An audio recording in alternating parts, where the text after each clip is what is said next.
Welcome to this live feed. How are we? Thank you so much for joining in advance. Of course, just started, so don't know if I have anybody on at the moment.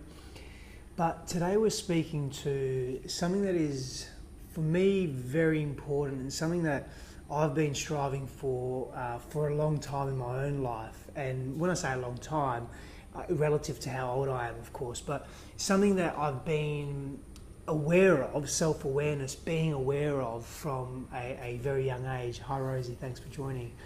So it's this self-awareness that actually propels us towards a greater understanding of self, a greater connection to self, a greater connection to our relationships, a greater knowing with respect to who we are and how we actually move through the world. So hi Jules, thanks for joining. So this is interesting. So firstly, what we want to do is we want to understand the power and the presence and the potential of self-awareness and what self-awareness can offer us as not only a practical tool, but also an ethos or a philosophy. So by assuming a posture of wanting to be self-aware, what that actually means for us as human beings.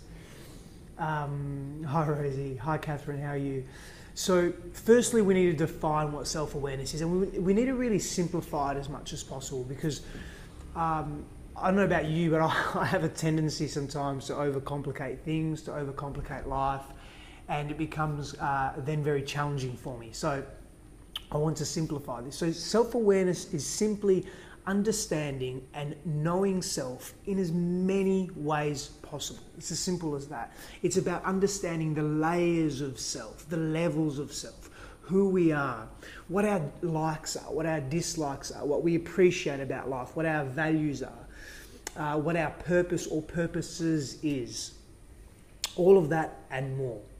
That's what being self-aware means. So the more we know about ourselves, the more familiar we are about who we are, the more we can do with life, the more we can gain from life, the deeper we can go into life. And of course, this transcends into our relationships as well, into our key relationships and into what is important for us as human beings as well.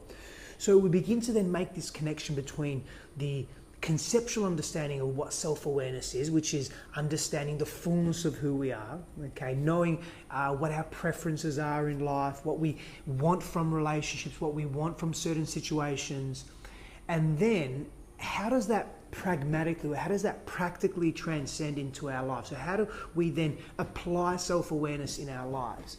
And that becomes an interesting proposition, but it begins first with just knowing self. So I've developed this, or I've thought of this, I've been thinking about this for some time now, this four-step process. And it's a four-step process for giving us a foundation for understanding self. And it provides us with a foundation for being self-aware and actually practically implementing the ethos of self-awareness in our lives. And the net benefit that we experience and the benefits that others experience is in multitudes, and it's almost infinite, because it's like you cannot put a value on something that can bring you so much exponential joy and so much exponential connection to self and to relationships. So actually, before I go into the four-step process, it may actually be wise to speak to some of the benefits of being self-aware and how it improves our relationships, how it improves our connection to self. So firstly, one of the benefits is connection. So when we're self-aware, we are deeply connected to who we are. We are deeply connected to our own being. And the reason being is because we know more about who we are. We know more about where we are going in life and where we wish to go. That changes the way then we move through life. So if we're looking at connection, we're looking at understanding self, we're looking at this fullness that we feel every day because we are simply connected to the fullness of who we are.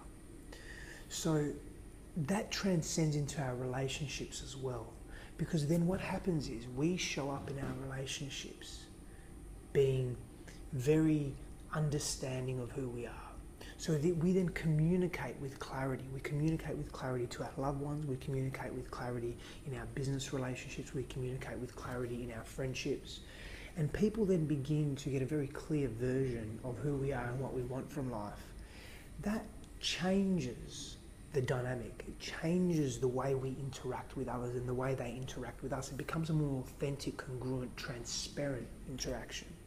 So that's one of the benefits of being self-aware. We then are very clear of what situations we gravitate towards and what situations we avoid, because we are clear on what our preferences are in life. We are clear on what our likes are. We are clear on what we will stand for, what our ethics are, what our morals are, what our standpoints and philosophies are in life. We are very clear on who we wish to be and the types of situations and people we wish to draw into our lives. Because being self-aware includes having a distinct understanding and connection to our purpose or purposes. It allows us to be connected to our values.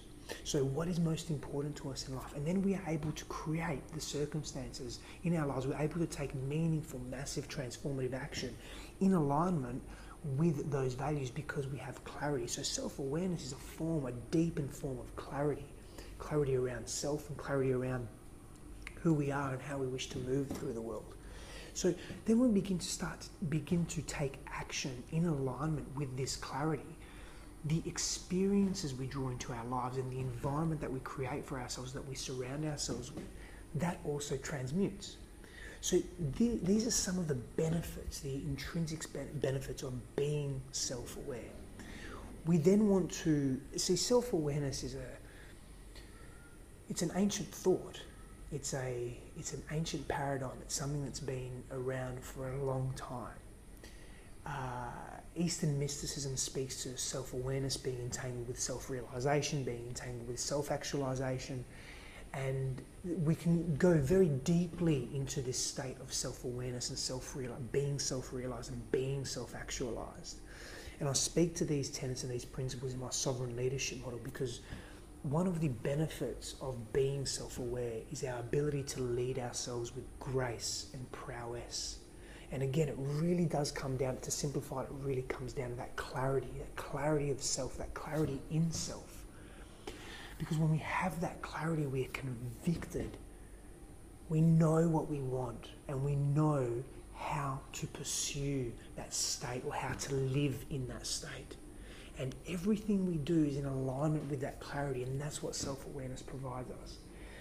So let me move into a little bit, I'll speak to some of the characteristics of self-awareness as well, but let me move into the 4-step process, which is a really simple process.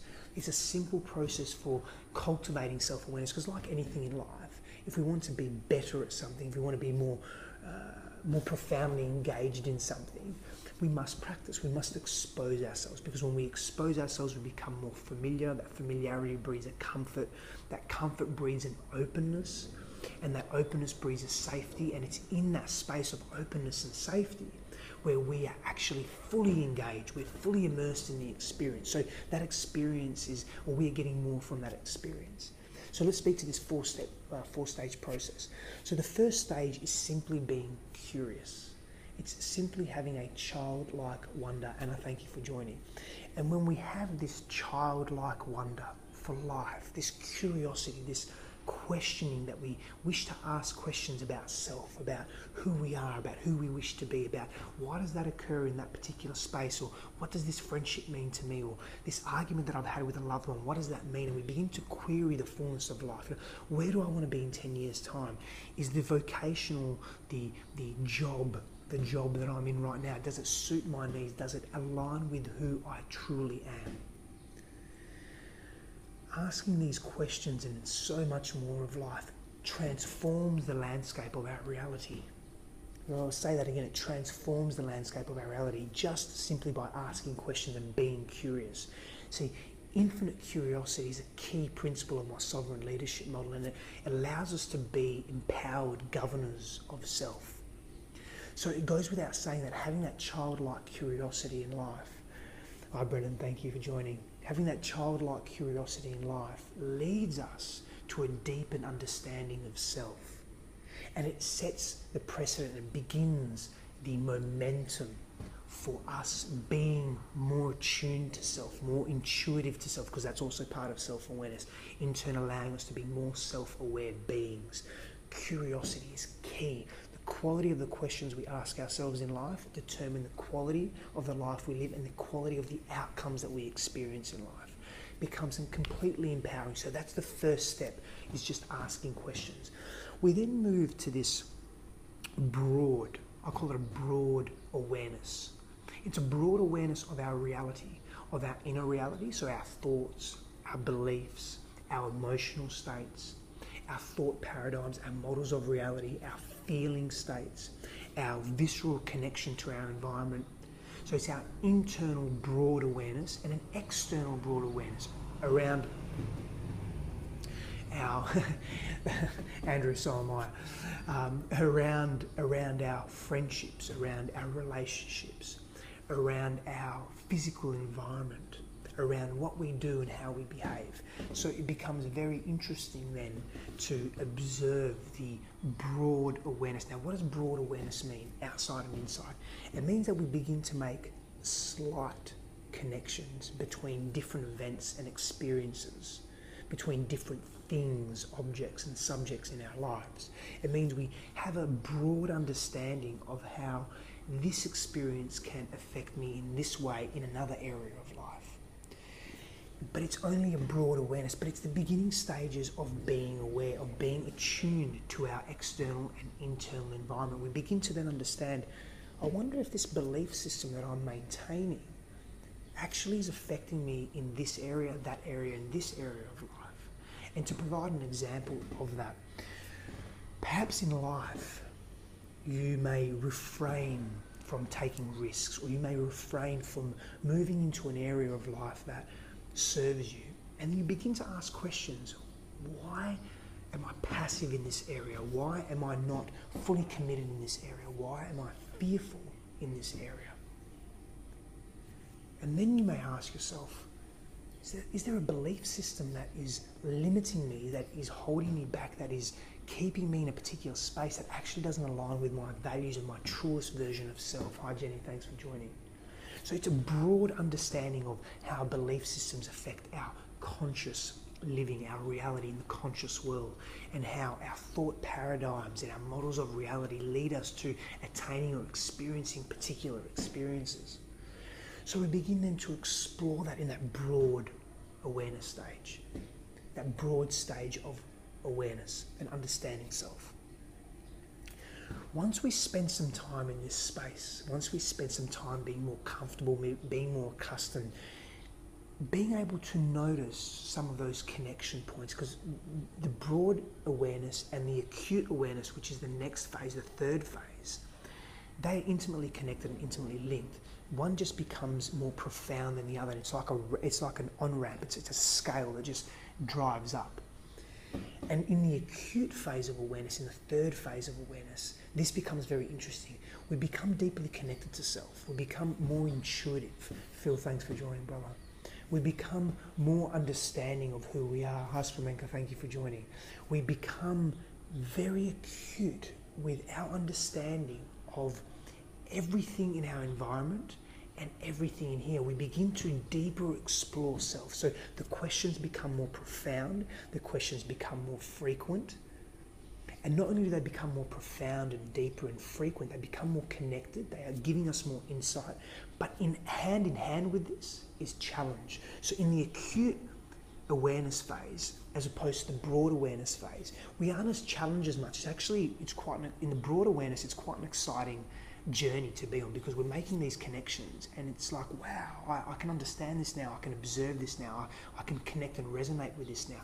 Whereas in the acute awareness phase, we're moving through that still, but we're also being challenged because the realizations that we're having are a lot deeper and they affect our lives a lot more, because now we're at an apex point. And we're reaching an apex point. I'll get to the apex point causes us to move into the fourth stage of being self-aware, or promoting, cultivating self-awareness within the being. And I'll move to that in a moment, but let's just stay with the acute phase for a moment, because the acute phase is where a lot of growth a great deal of growth occurs, but we are deeply challenged. So we can experience emotional disharmony and disconnect here. We can observe our relationships or our friendships and actually state very overtly, this is no longer serving me, and I'm very clear as to why that's happening, because we have an acute awareness of self and what our needs are as human beings. So we cease now in this phase to compromise our values, to compromise our purpose. We begin then to move towards living in alignment with who we truly are. And this can mean letting go of a lot of shit. This can mean letting go of a lot of many experiences that do not serve us anymore, experiences that are not aligned with our authentic truth and are not congruent with our inspired state of being. And this can be hurtful, this can be emotionally disconnecting for us, and we lose our shit a little bit here. But stay with it, because it does transmute, it really does. So in this acute awareness phase, we become very, very aware, deeply aware of the interconnectedness of life and how we are behaving and how we are feeling and thinking and the outcomes of that in our reality. And that takes us to the fourth stage, or the fourth phase of experiencing full self-awareness. And it's simply taking and immersing in transformative action. So in other words, it's really taking action. We have this knowledge, we have this wisdom of self. In fact, wisdom is applied knowledge, but we have this knowledge and understanding and awareness of self now that's quite detailed and quite acute. What do we do with it? We have to take action. That's what we do with it. So we do just that. We take massive action. And that's where the deep transformation takes place. That's where we begin to observe in our environment these deep transmutations and changes that occur from living in a particular way to living in a very different way. So Anna says acute phase versus fourth phase. Can you give us a real example in your life and how you bridge them? Yeah, sure, Anna, that's great. So the third phase being that acute phase of awareness. So for me, a real life example was realizing I was behaving in a way that was not congruent to my highest values. So I had to first be very acutely aware of that. For me, I needed to understand the why, not at all times, but most of the time I needed to understand the why behind that.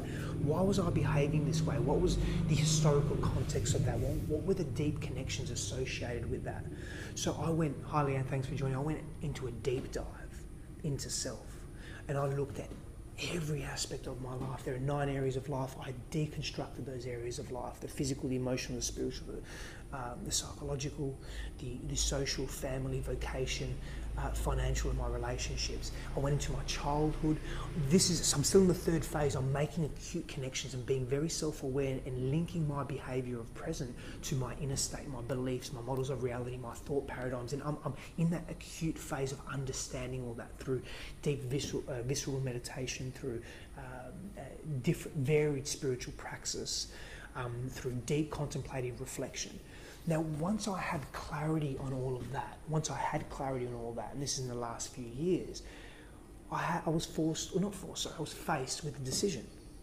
Now that I know all this, now that I have this detailed body of knowledge, because in the second phase of the broad phase of awareness, it's broad, we can make some connections, but it's very exciting just learning about ourselves. But in the third phase, it becomes very intense. It becomes deep and deeply connected and exciting and profound, but also very challenging, because we're now faced with a choice where we bridge the third phase to the fourth phase. Do we take action? So do we continue to remain how we've always remained, which is what we're accustomed to and what the ego likes, because the ego loves familiarity, because familiarity is comfort and comfort is safety, and that's the ego's goal, is to self-preserve the identity.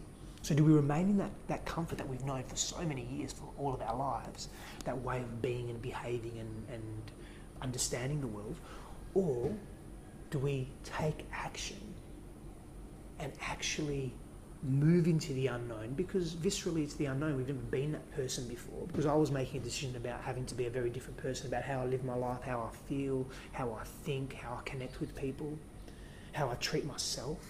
Because I wasn't treating myself very well. I was treating myself with disrespect. There wasn't deep self-love there. So it was about then moving from a place of not loving self to moving to a place of loving self, and having to take action in that space, having to engage in certain practices, having to transform my environment, having to become more adept in certain areas of life, having to do things that I've never really done before. So that's that bridge, that's the taking action. So we have a choice. Do we take action? Either way, we're taking action to either remain in the space that we have this knowledge, but we choose to remain in the same place because we're too scared or too fearful to make a change, or do we take action and transform and observe what's on the other side of that? And that's where that courage comes in, and it's very necessary. Thank you, and I appreciate it. And Catherine says, ownership instead of projecting, taking responsibility in time to arrive at a decision for self.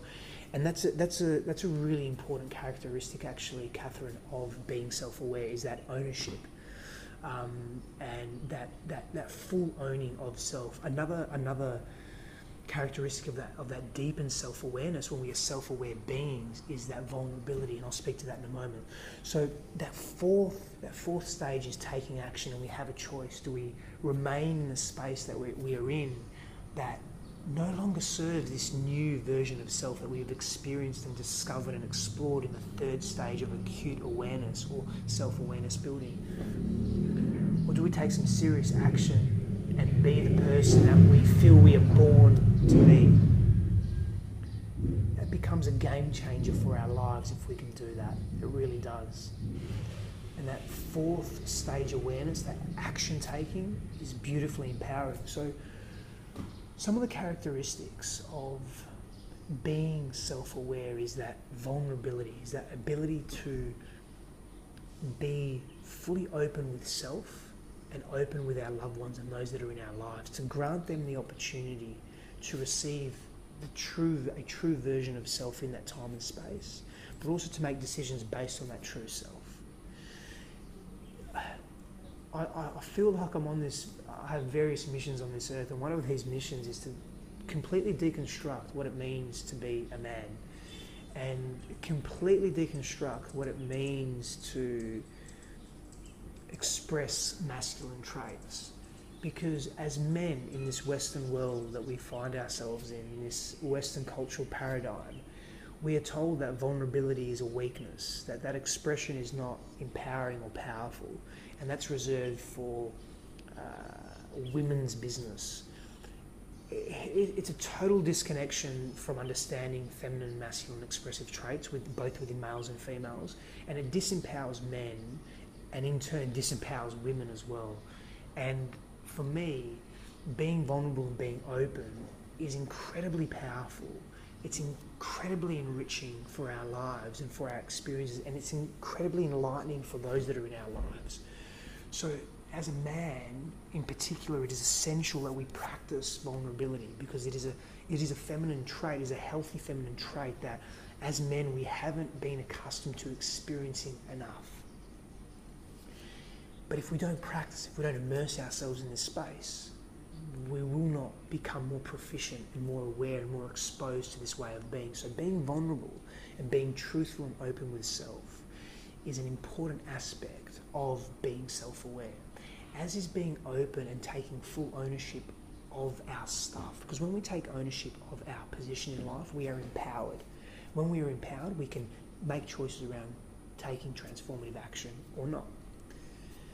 So being empowered, being in ownership of self, being vulnerable, being curious, deeply curious, is a characteristic of the self-aware being. And remember, this is a process that continues, people. It cycles through, yeah? It's a continual process of understanding and connecting to self. So they are the 4 stages of being self-aware in a simplified version, simplified form. Being self-aware leads us to be greater leaders, because we know then what we want from ourselves, and we know what we want from others in our lives, whether it be our families, our communities, our boardrooms, our businesses, whatever it may be. But being self-aware allows us to connect to a part of self that usually is dormant because it is unexplored. Hi Mark, thank you for joining. And when we explore those dormant aspects of self, that is when we discover our power and our truth. And it's when life becomes very exciting. So I urge you to deep dive into self, because by doing so, you will reveal aspects of self that you once were probably never aware of. And that is the beauty of being on a journey of self-awareness. And remember, it's continuous and it's perpetual and it's everlasting. It doesn't end. There's no end point to being self-aware. We're constantly in growth and in expansion. Now, I speak to self-awareness deeply in my Chaos to Clarity program and my one-on-one programs as well. But I'm very excited to be launching my Chaos to Clarity program in the next 2 weeks. It'll be a full membership portal. Very exciting. More details on that to come. And we speak immensely to self-awareness, and there are multiple other practices in the self-awareness lesson on self-awareness with respect to allowing us to engage in being self-aware. So many of the practices, in fact, all the practices that I use to redefine myself as a human being as well. And there's a great deal of value in these practices, especially when practiced with a sincere intent and a vision for enhancing and evolving and expanding oneself. So people, I want you to have a beautiful day wherever you are in the world. If you have a message to share your message with the world. The world needs the authentic version of you. If you resonate with this message, please feel free to share it as well. Many blessings on your journey, and I shall see you again soon, probably next week now for a live feed. But if you have any questions, any queries, please feel free to contact me. www.sifandos.com for my website. My website's actually getting totally redone in the next probably 3 to 4 weeks as well, so it's very exciting too. But I don't know where you are, but where I am, the sun is shining and it is absolutely stunning. So it's a beautiful day today. So now some time for extended morning ritual practice, yoga and movement, and then stuck into some creative outlet. So yeah, it is. There it is. My man, we'll give him a shout out. Phil LaRosa, Creative Canary. The stuff that he is doing with me, the visual branding, the digital branding, the aesthetics of it. He's phenomenal. He really is. Creative Canary, check him out. He's a beautiful human being as well, and a dear friend of mine, and really helping me grow and grow my message as well. Grace says, thank you, exactly what I needed to hear. I'm in stage 4, taking massive action. Perfect. Perfect timing. That's great. Thank you, Grace, for sharing that. And just a note on that, we will fluctuate, guys. So don't think if you move from stage 2 to stage 3, that's it. You're never going back to stage 2 again. Because as we learn new things, as we expose ourselves to new information, we'll revert back to stage 1 even, which is just being curious. Yeah. Thanks for joining, Jay. We're just wrapping up. And Catherine, thanks, Steph. What a great way to start the day. Curious. Yeah, absolutely. Be infinitely curious with life. Thank you so much, people, for joining. Many blessings. Much love. Take care. Speak soon.